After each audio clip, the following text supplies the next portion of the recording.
بسم اللہ الرحمن الرحیم نحمدہ ونصلی علی رسولہ الکریم۔ انجینئر علی مرزا سے جو ہمارے اختلافات ہیں، علماء کے اختلافات ہیں، وہ ساری دنیا کو معلوم ہے۔ جناب انجینئر علی مرزا کے نظریات سے ہم متفق نہیں ہیں، میں جہلم بھی گیا اسی سلسلے میں، لیکن جب تک دلائل کا جواب دلائل سے چل رہا تھا معاملہ ٹھیک تھا۔ اب ایک فتویٰ آیا ہے سامنے جو بڑا پھیلایا جا رہا ہے، ایک مولانا صاحب کی طرف سے فتویٰ دیا گیا کہ جی انجینئر صاحب کا قتل جائز ہے۔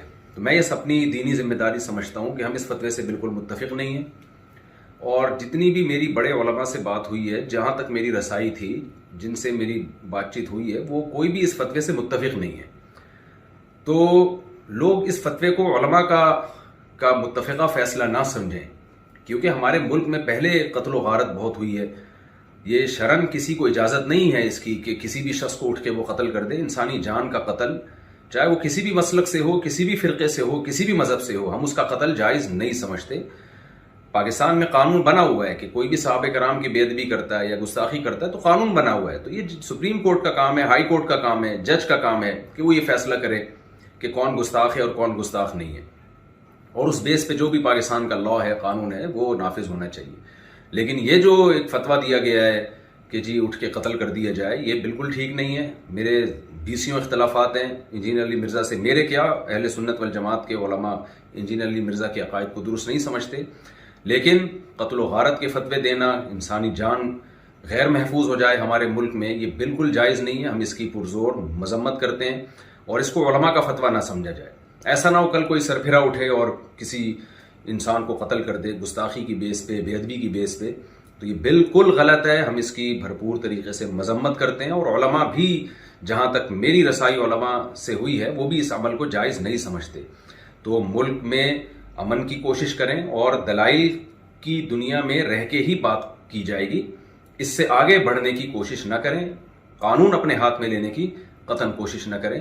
تو یہ جو ریسنٹلی فتویٰ آیا ہے اور سوشل میڈیا پہ پھیلایا جا رہا ہے، بالکل غلط ہے۔ قرآن و سنت کی روشنی میں اس فتوے کا کوئی سر نہیں بنتا، اور وہ پھر یہ ہے کہ ذرا سی کسی کی بات زبان سے کوئی لفظ نکلتا ہے نا، لوگ اس کو پکڑ لیتے ہیں۔ جنید جمشید کے ساتھ ہوا، مولانا طارق جمیل صاحب کے ساتھ ہوا، اور سیالکوٹ کا جو واقعہ ہوا تھا، ہم تو یہ جو واقعات تھے، ان کے زخم ابھی چاٹ رہے تھے کہ جناب ایک اور فتویٰ مارکیٹ میں آ گیا کہ جی فلاں کو قتل کر دیا جائے۔ یہ بالکل درست نہیں ہے۔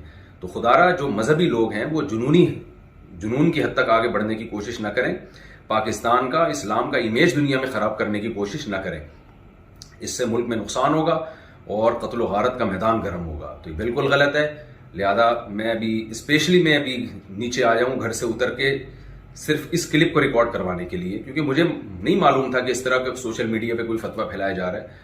تو دیگر علماء سے بھی میرا مشورہ ہوا، تو سب کا یہی مشورہ تھا کہ ہمیں فوراً اس کے خلاف ایک بیان ریکارڈ کروانا چاہیے، اس فتوے کے خلاف، کہ یہ علماء کا فیصلہ ہرگز نہیں ہے، نہ قرآن کا ہے، نہ حدیث کا ہے، اور نہ علماء کا فیصلہ ہے۔ اس سے ملک میں فساد پھیلتا ہے، اور اللہ تعالیٰ فساد پھیلانے والوں کو پسند نہیں کرتے۔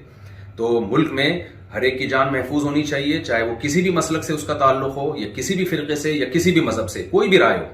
دلائل کی دنیا میں آپ ضرور ڈیبیٹ کریں، دلائل کی دنیا میں آپ ضرور ایک دوسرے کو چیلنج دیں، اور اگر آپ سمجھتے ہیں کہ کسی نے کوئی کام ایسا کیا ہے جو آئین کے خلاف ہے، اسلام کے خلاف ہے، تو لا کے ذریعے اس میں پنشمنٹ کی کوشش کی جائے، قانون کا سہارا لیا جائے، جج فیصلہ کرے گا کہ کیا سزا بنتی ہے یا نہیں بنتی۔